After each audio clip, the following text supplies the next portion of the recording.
Les invito a abrir sus Biblias en Romanos capítulo 8. Estamos siguiendo nuestro estudio sobre el Espíritu Santo y vamos a volver a un pasaje que todos ustedes conocen y ya hemos considerado en esta serie, Romanos capítulo 8. Vamos a comenzar en el versículo 14.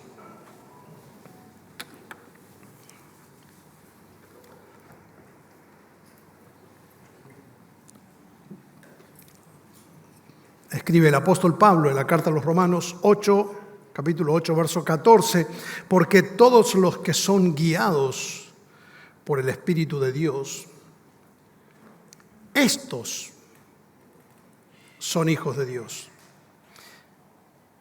Pues ustedes no han recibido el espíritu de esclavitud para estar otra vez en temor, sino que han recibido el espíritu de adopción por el cual clamamos: Abba, Padre. El Espíritu mismo da testimonio a nuestro espíritu de que somos hijos de Dios. Y si hijos, también herederos. Herederos de Dios y coherederos con Cristo, si es que padecemos juntamente con Él, para que juntamente con Él seamos glorificados. Hoy quiero poner el lente en una declaración que hace el apóstol Pablo, que es particularmente una manera que él tiene de identificar al Espíritu Santo con esta frase que ustedes leyeron ahí en el versículo 15. Lo llama el Espíritu de adopción. El Espíritu Santo es identificado muchas veces en el Nuevo Testamento con diferentes nombres que nos permiten ver algo de la tarea que Él realiza sobre la vida de los hijos de Dios. Se lo llama el Espíritu de verdad, porque nos guía a toda verdad. Se lo llama el Espíritu de Cristo, porque es el Espíritu mismo de Cristo, trayendo la presencia de Cristo a nuestra vida. Se lo llama el Espíritu de la promesa, el Espíritu de gracia, el Espíritu de santidad. Pero ¿acaso la expresión que resume todo y está por sobre todo es esta: el Espíritu de adopción? Ninguna de las otras declaraciones tendría sentido si no tuviésemos el acceso, la bendición y la oportunidad de ser hechos hijos de Dios. Y Dios envió su Espíritu para rubricar el acta de adopción y certificar que en verdad somos hijos de Dios. Y dice: ustedes no han recibido espíritu de esclavitud para vivir bajo temor. Ustedes ahora son hijos. Y el Espíritu mismo da testimonio a nuestro espíritu de que somos hijos de Dios.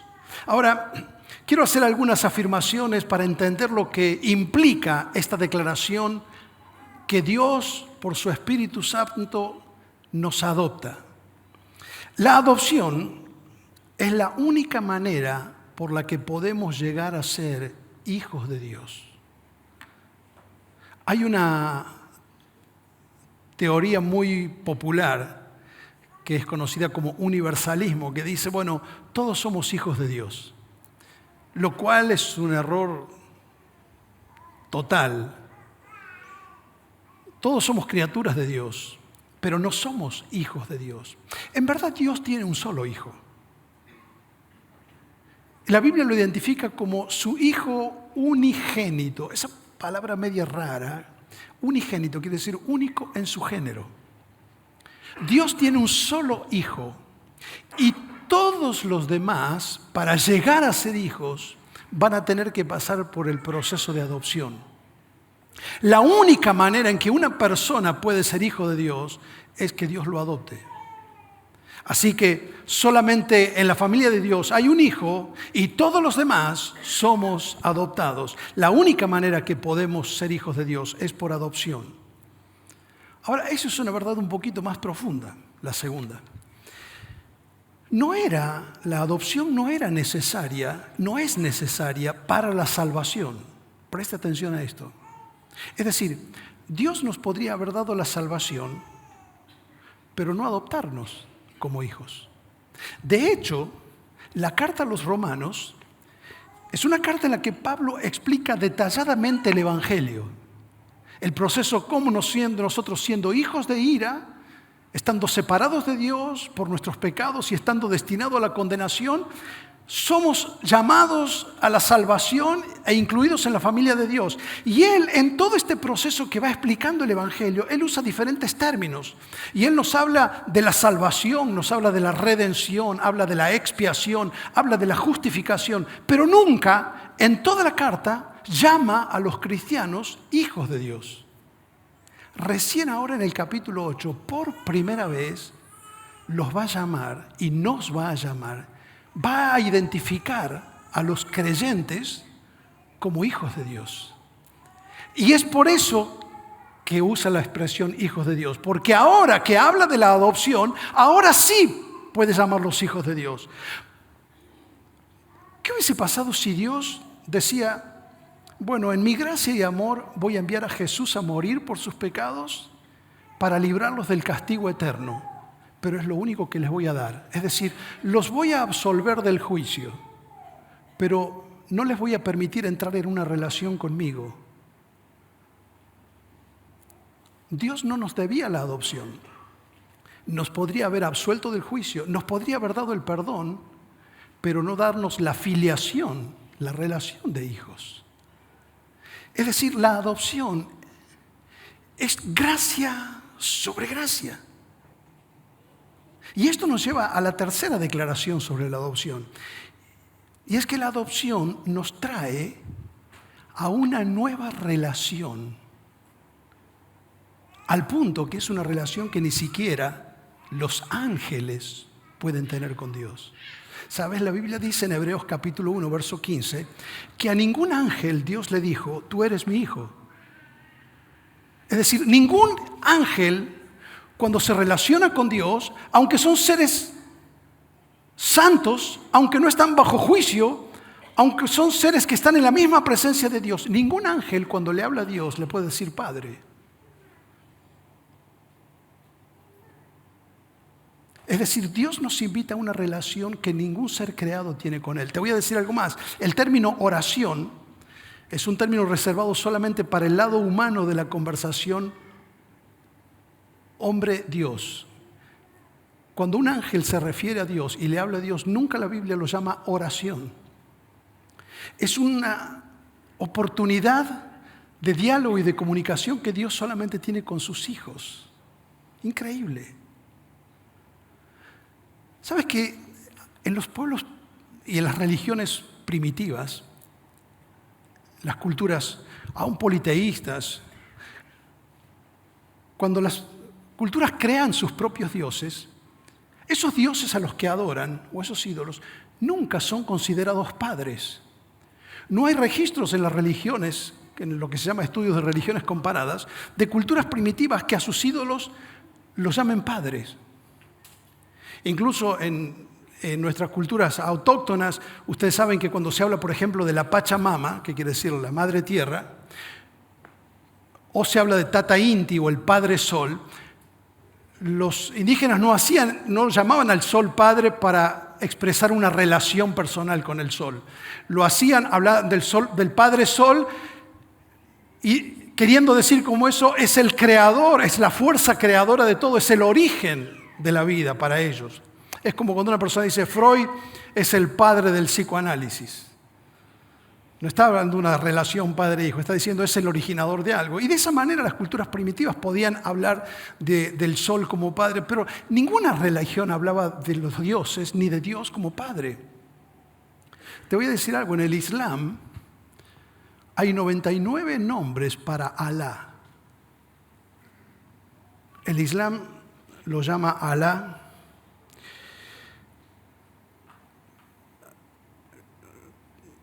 El creador, el poderoso, irresistible, conquistador, magnífico, majestuoso, sublime, el exaltado, el protector, el benefactor. ninguno de sus 99 nombres es Padre. Es más, en el judaísmo, nunca un judío llamaba a Dios Padre. Los profetas, cuando hablaban con Dios, no se referían a Dios como Padre. Hay un teólogo alemán muy conocido llamado Joaquín Jeremías, que él empezó a investigar las tefilá judías, que son las oraciones y los rezos. Ustedes saben que el judaísmo se fue convirtiendo en una religión rabínica y cada rabino tenía sus rezos y rezos escritos. Es algo increíble. Y él empezó a rastrear a ver si algún rabino en la historia judía había escrito una oración que invoque a Dios como Padre, y no encontró ninguna. La más antigua que encontró es una oración escrita por un rabino en Italia en el siglo X después de Cristo. Increíble. Por eso fue tan revolucionario Jesús, porque cuando Jesús viene al mundo, Jesús no llamó a Dios de otra manera, siempre lo llamó. Cada vez que Jesús hablaba con Dios, lo llamaba Padre.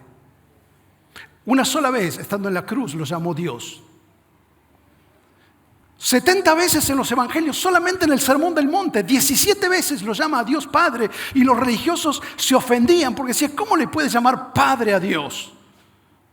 Es una falta de respeto. ¿Sus hijos cómo lo llaman a usted? ¿Juan Carlos Roldán? No, te dicen papá. Porque tus hijos no niegan tu identidad ni tu nombre. Pero cuando se relacionan con vos, se relacionan por el vínculo, no por lo que dice tu documento de identidad. Y cuando Jesús hablaba con el Padre, no lo llamaba Yahvé, Adonai, Elohim. Lo llamaba invocando el vínculo. Y esto es muy sugestivo. Le pedí a Facu que venga. ¿Podés venir con tu nene? Facu ha sido papá hace poquito y todavía no pudo presentar a su niño públicamente. Ya lo vamos a hacer con todos los demás bebés que están en espera para la presentación. Pero miren, ¿cómo se llama tu niño? Juan Cruz. Juan Cruz. Pipi. Pipi. Bueno, miren esto. Juan Cruz,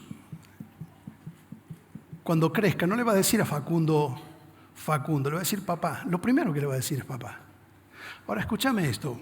Este niño que estás viendo, que todavía no sabe hablar, puede llamar a Facundo no por su nombre, sino por el vínculo. Ahora, cualquiera de nosotros que estamos aquí, podríamos llamar Facundo Orquera, y él sabría que nosotros lo estamos llamando. Pero si alguien dijese papá, él sabría que hay una sola persona en este lugar que le puede llamar así. Te diría más. Hay más de 7.000 millones de personas en el mundo, y de las más de 7.000 millones de personas en el mundo, todas podrían llamarlo a Facundo por su nombre, pero de los 7.000 millones de habitantes del planeta, hay uno solo que le puede decir a él papá. ¿Quién es? El Pipi. Dios te bendiga. De todos los que pisaron este planeta, solamente había una persona que le podía decir a Dios papá. Ese fue Jesús. Lo asombroso es que él dijo, yo los invito a que ahora ustedes también lo puedan llamar Padre. Cuando los discípulos le dijeron, Señor, enséñanos a orar, Jesús les dijo, bueno, ustedes oren así. Padre nuestro. Imagínense la sorpresa de los discípulos. Ellos nunca oraban así. ¿Cómo está llamándolo a Dios Padre? Pablo dice, por el espíritu de adopción, ahora podemos decirle a Dios, Abba. Y esa es una expresión aramea que se parece mucho a un monosílabo, que es lo primero que dice un niño. Ni siquiera sabe decir papá a un niño. Lo primero que dice es pa, cuando pide upa. Y es una expresión de cariño, de seguridad, de confianza, que fortalece el vínculo, que disfruta del vínculo. Más allá de los nombres que las personas tienen. Y Jesús no es que negaba la identidad de su Padre, no es que renegó de la identidad de Dios. Él nos estaba invitando a que descubramos algo más allá, que es la relación a la que Dios nos invita por su Espíritu Santo, a través de Cristo Jesús. Ahora, vamos un poquito más hondo. La adopción siempre es una iniciativa descendente. Siempre la adopción es desde arriba hacia abajo.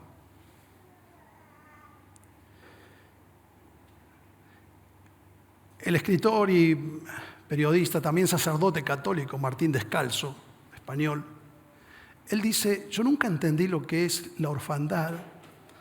Él estaba haciendo capellanía en un orfanato y dice, hasta que un día les quise explicar el Padre Nuestro a los chicos. Y empecé a preguntar, ¿cómo le explico el Padre Nuestro? ¿Cómo le explico la paternidad a una persona que tal vez ha sido abandonada por su padre? Hay un libro llamado La fe de los que no tienen padre, en español se llama La fe de los ateos. Es escrito por Paul Bitts, es un psiquiatra, psicólogo muy conocido en Estados Unidos. Y él hizo un análisis de los principales ateos y filósofos ateos, escritores ateos. Escribe la biografía de Marx, de Bertrand Russell, de Voltaire, de Sigmund Freud. Y él en todos ve un denominador común. Es la relación conflictiva o ausente con sus padres. Y cómo eso se traslada a la relación con Dios. Porque la orfandad te despoja de cualquier recurso. Un niño no puede presentarse a un juez y decir, vengo a iniciar un trámite de adopción. Porque siempre la adopción la tiene que iniciar la persona mayor, el padre, el que va a adoptar es el que toma la iniciativa. ¿Vieron hace poco en las noticias salió un adolescente que pedía ser adoptado y se viralizó, pidiendo? Ahora, siempre la adopción es iniciativa de los padres, no de los hijos. Una definición. Adopción es un acto judicial por el cual los padres toman a su cargo el proceso de filiación para que un niño que naturalmente no es su hijo llegue a serlo, otorgándole irrevocablemente todos los derechos de hijo. Ahora la pregunta es esta. ¿De dónde sacó Pablo esta expresión espíritu de adopción si los judíos no adoptaban? ¿Sabía esto usted? En el judaísmo no se practica la adopción. El judaísmo tenía varias leyes para cuando una persona quedaba huérfana, pero básicamente ningún niño en el judaísmo quedaba al cuidado de alguien que no tenga una relación sanguínea. Siempre era cuidado por alguien de la familia extendida. Ni siquiera cambiaba de tribu. Ellos tenían 12 tribus, es decir, si una persona quedaba huérfana, el entorno de la familia siempre, en círculos concéntricos, agrandándose, pero siempre tenía que ser alguien del vínculo familiar y dentro de la misma tribu, de modo que el niño no perdía la identidad de su tribu. Entonces, no existía en el judaísmo una persona que terminaba siendo adoptada por alguien con quien no tenía relación sanguínea. En realidad, Pablo toma este concepto de los romanos, por eso lo escribe a los romanos. Porque los griegos y los romanos practicaban la adopción, pero aquí el problema, y es que los griegos y los romanos no adoptaban niños. ¿Sabía esto? Ellos despreciaban a los niños. Los griegos, los espartanos, un niño lo primero que hacían cuando nacía lo medía. Si no daba la talla que ellos pensaban que tenía que tener para la guerra, lo llevaban al monte Taigeto y de ahí lo tiraban y lo comían los cerdos. En el Imperio Romano, el concepto de patria potestad significa que el hijo es una propiedad del padre. Es un concepto que el judaísmo no tenía. Por tanto, como el hijo es una propiedad del padre, cuando nacía un niño, si tenía algún defecto físico, alguna enfermedad, y el padre no lo quería, lo llevaba a un lugar que se llamaba el poste de los expósitos, que literalmente significa los que quedan afuera, puesto afuera, expósito. Por eso los primeros orfanatos, incluso los inmigrantes que llegaban a América, a Argentina, y que no tenían apellido, les ponían ese apellido, expósito. De ahí viene ese apellido. Ahora, un romano que no quería tener hijas mujeres, por ejemplo, era muy típico de una cultura machista como esa. Si él tenía una hija, mujer y no la quería, la llevaba y la abandonaba. Pero ellos, cuando querían adoptar, generalmente adoptaban personas mayores, por diferentes conveniencias, a veces porque veían un joven que podía ser buen gladiador y iba a representar para ellos mucho ingreso, o para salvaguardar la familia, el honor, la herencia, los intereses de gobierno. Por ejemplo, Julio César, procurador romano, antes de que Roma sea un imperio, cuando era una república, Julio César no tenía hijos y entonces él adoptó, para perpetuarse en el poder, en el año 44 a.C., a un sobrino nieto que se llamaba Octaviano. ¿Sabe cuántos años tenía el nene? 20 años. Yo le pregunto a los que tienen 20 años acá, ¿vos adoptarías a un chico como vos? Octaviano, en el año 27 a.C., llega a ser emperador. Se constituye en el primer emperador de Roma. Ahí nace, Roma deja de ser una república y nace el imperio. Y él es Augusto César, es el que está en el gobierno de Roma cuando Jesús nace.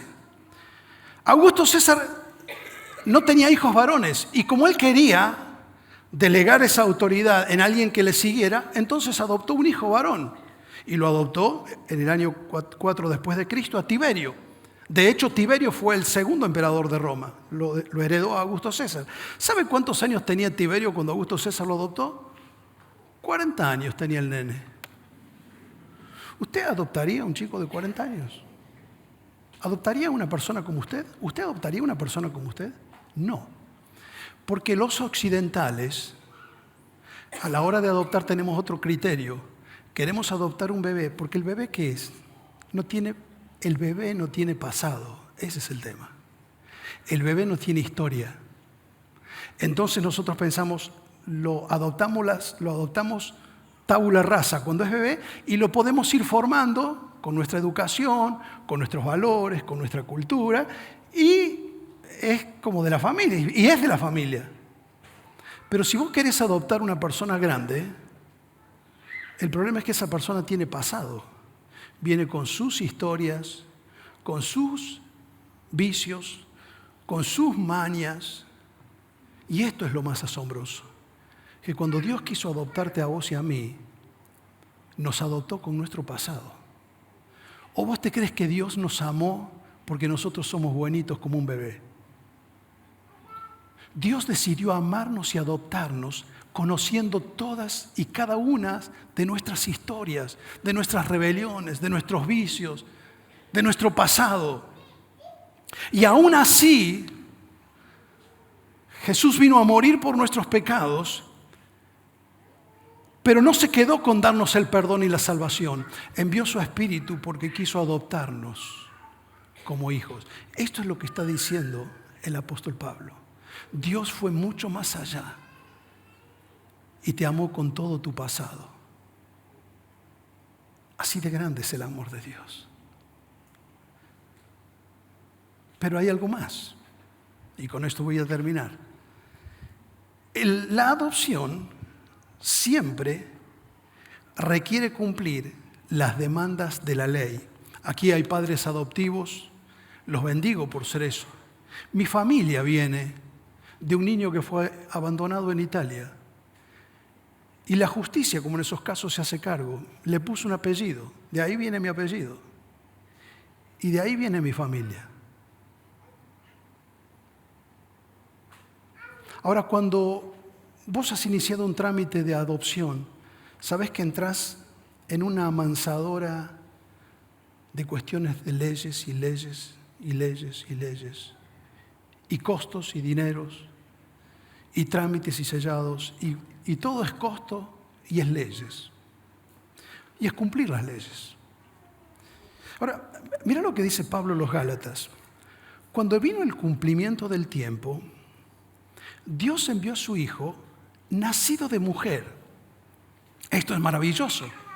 Dios hizo un milagro, porque Jesús fue concebido en el vientre de María por obra y gracia del Espíritu Santo. Dios en el Edén creó un hombre sin necesidad de una mujer. Pero ahora en el vientre de María va a crear un hombre sin la necesidad de que un hombre intervenga. Es decir, presta atención, Jesús va a entrar en el mundo como un hijo adoptivo, porque Él fue adoptado por José para ser del linaje de David. Jesús entró en la historia como un hijo adoptivo. Pero dice Pablo, no solamente nació de mujer, nació bajo la ley. Es decir, Él vino a cumplir los requisitos legales para poder adoptarnos. Era el único que podía hacerlo. ¿Sabes que cuando una persona es huérfana, inmediatamente es judicializada? ¿Es así? Queda al cuidado de un juez y está ¿quién lo custodia al huérfano? La ley. Y la ley que le provee, y le puede proveer un marco de contención, de resguardo, de garantías de sus libertades y de sus derechos, pero la ley jamás le va a dar un padre. La ley jamás le va a dar una relación.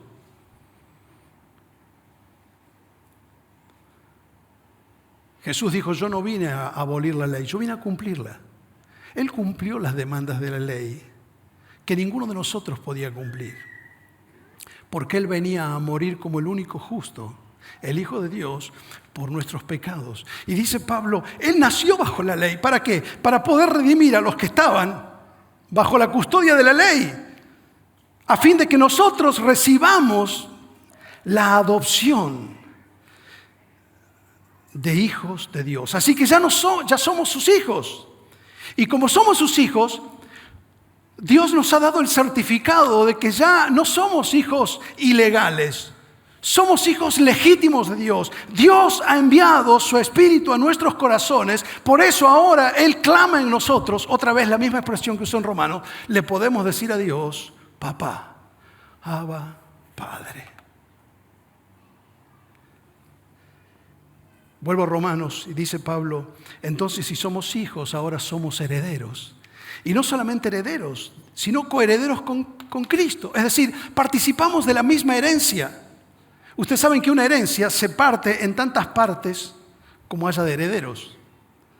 Pero la herencia que Dios nos da en Cristo no es así. Todos disfrutamos la totalidad de la torta. ¿Por qué?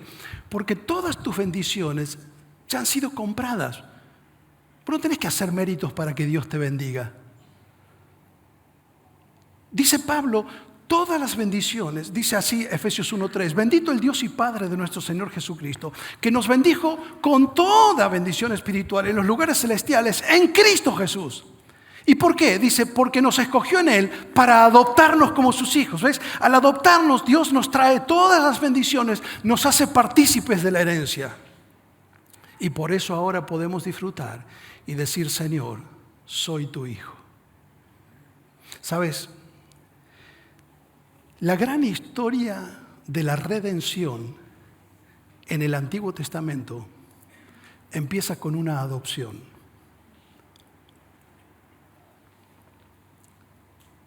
Antes de que el pueblo de Dios sea liberado de la esclavitud de Egipto, Moisés tenía que ser adoptado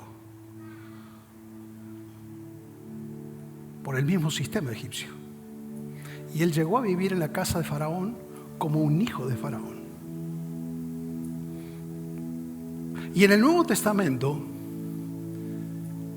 eso era simplemente un anticipo de la gran historia de redención que vendría.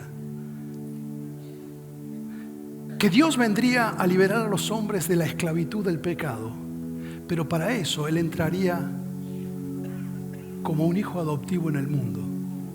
Y dice Pablo, cuando llegó el cumplimiento del tiempo, Dios envió a su Hijo, nacido de mujer. Es decir, está contando cuando Jesús fue concebido por obra y gracia del Espíritu Santo en el vientre de María. Ahora escúchame bien, eso significa que el Espíritu Santo tuvo que actuar para que Jesús llegue a ser como yo, para que se haga hombre. Y entonces ahora tiene que seguir actuando para que yo llegue a ser como Él. Porque Dios te llamó a ser un hijo. Ahora, ¿sabes? Entre los trámites que se hacía en el Imperio Romano, el trámite de adopción terminaba con 7 testigos. Se llamaba testes iuranis, los 7 testigos. donde se hacía el documento final y se lacraba, se ponía el sello delante de 7 testigos. ¿Por qué? Porque la adopción en Roma era irrevocable. Es curioso porque la adopción era un vínculo más fuerte que la sangre para un romano, porque un romano, si quería deshacerse de su hijo pequeño, lo abandonaba al poste de los expósitos, aunque sea de su sangre, lo podía romper el vínculo. Pero una vez que adoptaba un hijo, nada podía romper ese vínculo. Era hijo para siempre. Por eso Pablo en este capítulo va a terminar diciendo: mis hermanos, ahora nada ni nadie nos va a separar del amor de Dios. Porque nosotros hemos sido adoptados como hijos y el sello no fue puesto por 7 testigos. El sello es el mismo Espíritu Santo. Dios nos ha sellado como sus hijos. Y si cuando tus hijos se han portado mal, cuando tus hijos no llenaron tu expectativa, siguieron siendo tus hijos. Y los perdonaste 1 y 1000 veces y lo seguirías haciendo porque los amás y porque son tus hijos. ¿Qué te pensás que es nuestro Padre Celestial? Si envió a Jesucristo a morir por nuestros pecados y nos dio el Espíritu Santo para decir: está sellado, ustedes son hijos legítimos de Dios. Y ahora nada ni nadie los va a separar del amor de Dios que es en Cristo Jesús. Por eso la última escena de la historia, Apocalipsis capítulo 21, es fantástica porque es el clímax de la historia. Es Dios reuniendo a toda su familia. Apocalipsis 21:4. Y cuando el Padre esté finalmente en la casa con todos sus hijos, es el último cuadro. Y usted dice: ¿qué figura va a usar? ¿La de un pastor con sus ovejas cuando se reúnen todos? Podría usarla porque es una figura bíblica. O la de un general con su ejército. Podría usarla porque es una figura bíblica. Pero la última figura es de Dios como un padre enjugando las lágrimas de sus hijos.